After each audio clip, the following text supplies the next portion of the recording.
Terrance keeps reliving this moment in his head, let everybody down. Few cats looking at him sideways in the locker room. Most of them didn't even fucking play. TD always felt slightly ostracized. A lot of these cats been playing together since Pop 1. He was just the son of a high school legend who hadn't done anything to earn his stripe. He sat in his locker, back straight, eyes up, blank stare. That's when one of his classmates, a fellow senior, been on the team since a freshman, never saw the field, rah-rah guy, likes to embellish to the women about his contributions on the field. Motherfucker played kickoff, and he was on that first row of blockers on kick return. Not because he was a beast, just because coach wanted to get him on the field. Anyway, he walks up. Thanks, bruh. You lost us the fucking game. TD's looking right at him. His barely healed thumb banging, beat up from the game. Fred goes, bitch ass. Then BOP! Fight breaks out. TD's small, but he wiry strong. Popped him with a left, and even though he's 6'2", gets underneath Fred, lifts him, pile drives him into the ground. Everybody's rushing in, but TD's not throwing punches at this point. He just got him on the ground like, yeah, bitch, what? Everybody breaks it up. Meanwhile, the coach sees the whole thing. Act like he doesn't. Wants to let the team handle it. He's gonna come in after the fact. As long as it didn't get too crazy. It is football. And then music to the coach's ear. TD's teammates start to pick him up. Yo, TD played his fucking heart out. He balled. Look at the numbers. We wouldn't even been in the game without him. Came in as emergency cornerback and held it down. So if you shit talking him, fall back. Later that night, Terrance has a talk with his dad. And his dad real smooth, he real laid back, a man of few words. He always give you some game, just real slick, usually in story format. So they're back at home. Terrance and his dad are sitting on the porch. Dad's sipping a brew. This is coffee, but he's sipping a brew.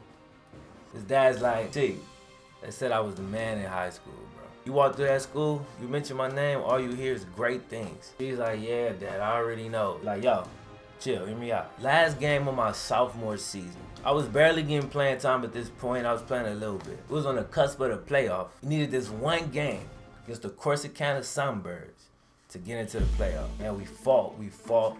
Tight game.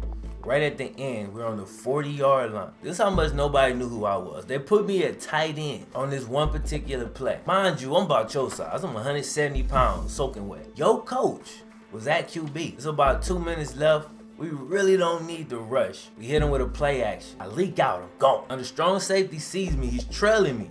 But I got like 6 yards on him, I'm wide open. Your coach, he had a cannon. He beams it. I mean, it had a little arc, but it was like, he beamed that bitch. Bro, me, my eyes this big. I've been catching the football my whole life. I'm a natural. I do this. Ball comes, hands go up right here. Slides straight through my hand. Bounces off my goddamn helmet. You never heard this story. Bounces off my goddamn helmet. And the strong safety that was trailing intercepts that bitch. We was down 3 at that point. Take the air out the ball, kill our timeouts, nil it a couple times. Game over, no playoffs. I had to live with that shit for the entire summer. Contemplated quitting football. Your granddad, he the one that put that rule in place though. He said, look at me. Granddad was kind of a dick, man. But he was real, he was kind of a dick. But I'm asking him like, Dad, how do I get over this? He looked at me square in my face and said, I don't know, son. But I tell you what you ain't gonna do, and that's bitch out. So what I want you to do, go your ass to sleep. Think about that shit. Feel the weight of it. And you know we gotta cut that grass in the morning, right? Be up at 5? I'm like, yeah, Dad, be up at 5. He's like, no, be up at 4:15, kitchen table. I want you to tell me what the fuck you gonna do. Long story short, we meet up, I come up with a plan. The next season, I'm the 3rd receiver now. I'm working my way in. I'm in a slot, I got an out and up. The primary receiver is the outside guy, he's got a post. The post is wide open. Your coach forces it to me. Up the sideline, and he's testing me. He's like, are you gonna be that guy that kept us from getting in the playoffs last year? Because if you are, we don't even need you out here. You know what I'm saying? Like, he didn't say all this shit, but that's basically what he was saying. I've been working on this shit all summer, and my mind shuts off, and I just do what comes naturally. I go up, snag it with one hand, come down, throw the safety off me, score the touchdown, and the rest is history. Nobody even remembers that shit that happened to me in 10th grade. Now, I don't need to spell out the moral of the story for you. You just take that, put it in your head. I don't even want to hear your response. I want to see it in the future. All right? I'm out. I'm going to sleep.